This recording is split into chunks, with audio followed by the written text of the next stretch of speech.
Hello everyone. In this video lecture I am going to talk about the salient feature of genetic code. तो इस video lecture में हम किसकी बात करेंगे? जेनेटिक कोड की। जेनेटिक कोड के सैलिएंट फीचर की हम इसमें बात करेंगे, यानी कि जो मुख्य लक्षण होते हैं उनकी बात करेंगे। और प्रीवियस वीडियो लेक्चर में हमने आपको समझाया था जेनेटिक कोड, तो उसी वीडियो लेक्चर में हमने आपको बताया था कि जो जेनेटिक कोड हैं वो ट्रिपलेट फॉर्म में होते हैं, जैसे कि AUG, ये ट्रिपलेट फॉर्म में होंगे और ये एक स्पेशल टाइप के अमीनो एसिड को कोड कर रहे होंगे। और साथ ही साथ हमने बताया था जो जेनेटिक कोड होते हैं, जो कोडॉन्स होते हैं, वो 64 कोडॉन्स इसमें बनेंगे। 64 कोडॉन्स में से जो 61 कोडॉन होंगे कोड फॉर अमीनो एसिड, वो अमीनो एसिड को कोड करेंगे, but remaining 3 do not code any amino acid. वो किसी भी अमीनो एसिड को कोड नहीं करते हैं, but they work as stop codon और टर्मिनेटर कोडॉन। वो कैसे काम करेंगे? स्टॉप कोडॉन की तरह या टर्मिनेटर कोडॉन की तरह काम करेंगे। जैसे ट्रांसक्रिप्शन है, ट्रांसलेशन है, वहाँ पर जो टर्मिनेशन होता है, उस पर्टिकुलर प्रोसेस को रोकने का जो काम होता है, उसको स्टॉप करने का जो काम होता है, वहाँ पर 3 स्पेशल टाइप के कोडॉन्स आते हैं और वो उस पर्टिकुलर प्रोसेस को स्टॉप कर देते हैं। तो वो कैसे वर्क करेंगे? स्टॉप कोडॉन की तरह या टर्मिनेटर कोडॉन की तरह काम करेंगे, जिसमें से 61 अमीनो एसिड को कोड करेंगे और जो 3 रिमेनिंग हैं वो कैसे वर्क करेंगे? स्टॉप कोडॉन की तरह या टर्मिनेटर कोडॉन की तरह काम करेंगे। नेक्स्ट है इसमें डीजेनरेट, यानी कि जो कुछ ऐसे अमीनो एसिड्स के लिए कोड करने वाले जो कोडॉन्स होते हैं वो कैसे होते हैं? वो डीजेनरेट हो सकते हैं और डीजेनरेट होकर किसी स्पेशल टाइप के अमीनो एसिड के लिए कोड करेंगे और वो जो अमीनो एसिड है किसी स्पेशल टाइप की प्रोटीन को बना देगा। जैसे हमारे पास कोडॉन हो AUG, पहले हमारे पास कोई ये कोडॉन है और ये किसे कोड कर रहा है? मैथ्योनीन को कोड कर रहा है। ये मैथ्योनीन को कोड कर रहा है और अब क्या हुआ कि ये डीजेनरेट हो गया और इसका जो सीक्वेंस है वो बदल गया। इसका सीक्वेंस बदल गया और बाद में क्या हुआ? ये किसी और स्पेशल टाइप के अमीनो एसिड को कोड करेगा और वो जो अमीनो एसिड है किसी और प्रोटीन को बना देगा। हमारे पास यही, यानी कि सीक्वेंस तो यही है, बट इसने क्या किया? अपनी पोजीशन जो है वो चेंज कर लिया, यानी कि ये डीजेनरेट हो गया। पहले जो ये मैथ्योनीन को कोड कर रहा था, अब ये मैथ्योनीन को कोड नहीं करेगा। क्यों कोड नहीं करेगा? क्योंकि इसका सीक्वेंस बदल गया और जैसे ही इसका सीक्वेंस बदला तो इसने किसी और टाइप के अमीनो एसिड को बनाया और वो जो अमीनो एसिड है किसी दूसरे टाइप की प्रोटीन को बना देगा। तो ये डीजेनरेट हो सकते हैं कुछ अमीनो एसिड्स के कोड करने वाले कोडॉन्स।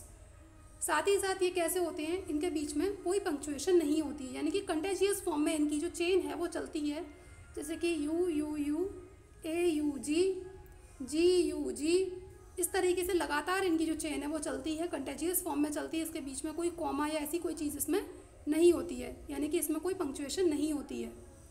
ठीक है। नेक्स्ट, ये कैसे होते हैं? जो अमीनो एसिड्स होते हैं वो यूनिवर्सल होते हैं। जो अमीनो एसिड्स को कोड करने वाले जो अमीनो एसिड्स को कोड करने वाले जो कोडॉन्स होते हैं वो यूनिवर्सल होते हैं। ठीक है।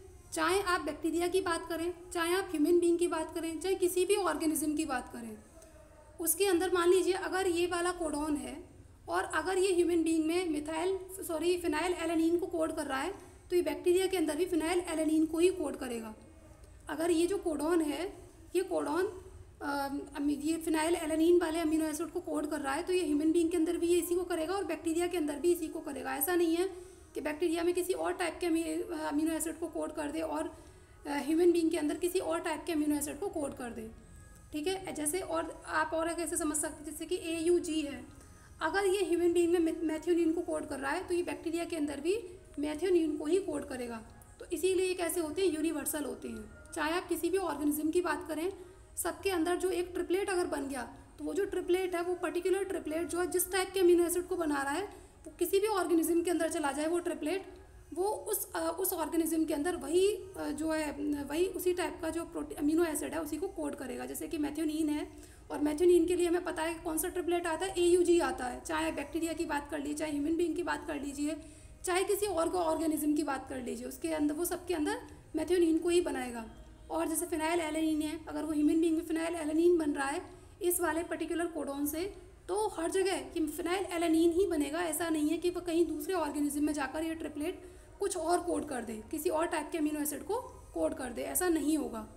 कुछ को छोड़कर, जैसे कि कुछ प्रोटोजोअन्स होते हैं, एक्सेप्शंस कहाँ हैं? कुछ प्रोटोजोअन्स में। और जो माइटोकॉन्ड्रियल कोडॉन्स होते हैं, माइटोकॉन्ड्रिया के अंदर बनने वाले जो कोडॉन्स होते हैं वहाँ पर ये रूल फॉलो नहीं होता है, बाकी हर जगह ये यूनिवर्सल होते हैं।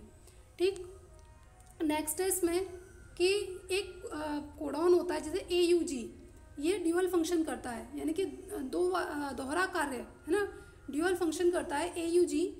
ये एक तो मैथेन्यून को वाले जो अमीनो एसिड है उसको कोड करेगा, इस वाले अमीनो एसिड को कोड करेगा, साथ ही साथ जहाँ से जो कोई भी प्रोसेस जो स्टार्ट होती है यानी कि इनिशिएशन, ये एक इनिशिएशन कोडॉन की तरह भी काम करेगा, उस किसी भी प्रोसेस को स्टार्ट कराने के लिए वर्क करेगा, और साथ ही साथ ये मैथेन्यून नाम के जो अमीनो एसिड है उसको भी कोड करेगा।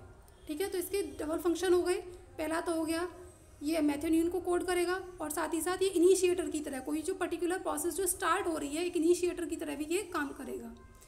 हमने स्टार्टिंग में समझा था स्टॉप कोडॉन के बारे में, तो वो कौन से 3 स्टॉप कोडॉन हैं जो किसी भी पर्टिकुलर प्रोसेस को स्टॉप कर देते हैं, ये हैं UAA, UAG, UGA।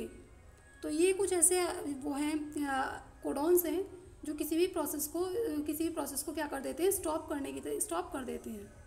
ठीक है, तो आज के इस वीडियो लेक्चर में इतना ही। नेक्स्ट वीडियो लेक्चर में हम बात करेंगे म्यूटेशन की, और आई होप कि आपको समझ में आया होगा। और अगर ये आपको पर्टिकुलर वीडियो आपको समझ में आई है तो इसे लाइक कीजिए, सब्सक्राइब कीजिए और शेयर कीजिए। Thank you students.